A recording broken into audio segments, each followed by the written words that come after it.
ChatGPT's new Canvas feature isn't just for writing, it's also for coding. I'm going to take you through step by step how it works, go through some of the features, and then give you a comparison of how it works versus other tools like Replic's Agent and Cursor.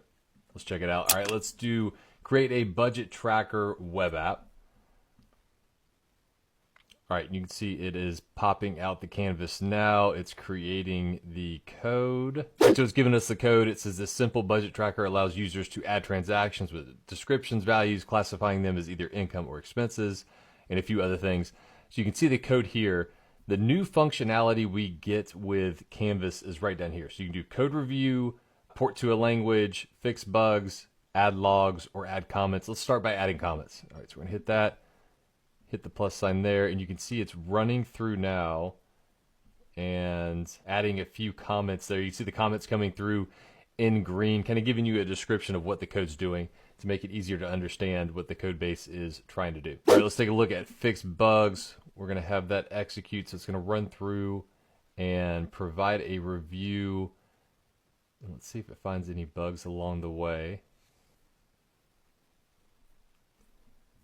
All right, so it's fixed a few things, and it goes through about 3 issues that it fixed with persistence, validation, and security. Let's try porting to a language. Let's say we want to shift this to JavaScript.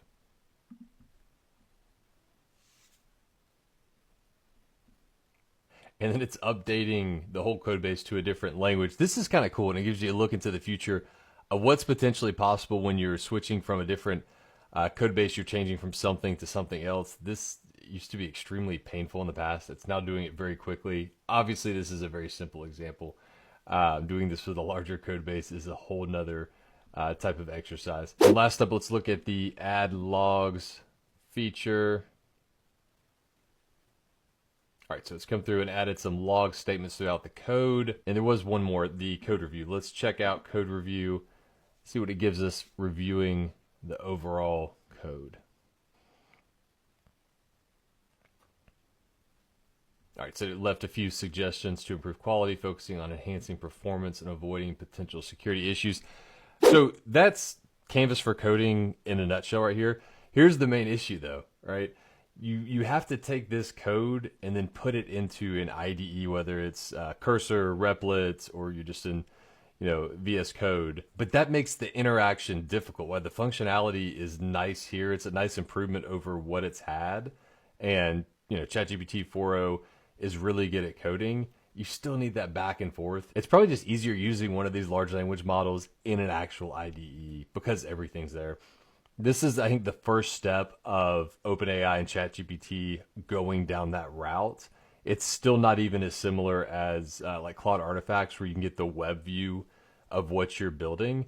So I'd say it still has some room to grow on the coding side of things, but it's definitely cool. The experience is improved. It's giving you more functionality, and the benefit is it's working with the code base as it's going. I've worked with ChatGPT in the past in coding, and you're having to like copy paste the old code, say, hey, here's the current code, update it, provide me the changes. Now it's all inclusive within this canvas. So it's taking baby steps there. I still prefer, Cursor and Replit in my opinion.